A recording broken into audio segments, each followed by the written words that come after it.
唔該，有冇叉電器啊？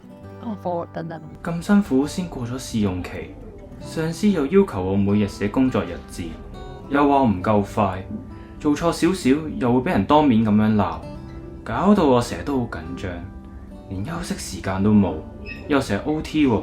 唉，我真係唔知呢份工究竟啱唔啱我，定係我能力真係唔夠呢？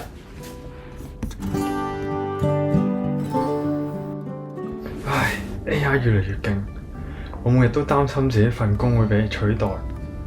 我已經好努力咁去考 cert 㗎啦，但係都係考唔好。客戶要求高，又要精準，又要專業，仲要不斷咁去開發客源，感覺永遠都喺度追趕咁樣，好驚自己唔夠好啊！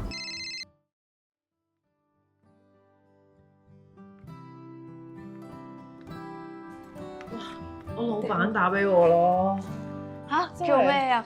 我而家係放緊假㗎，我真係唔明點解會仲打俾我叫我做咯，仲要有 deadline 喎，要今日12點去交俾佢喎。好似我份糧都包埋呢啲咁樣咧，所以我真係覺得勁辛苦咯，同埋好大壓力㗎，做錯又唔得㗎。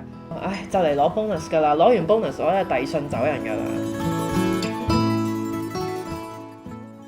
唉，我哋都仲未畢業就已經好擔心啦。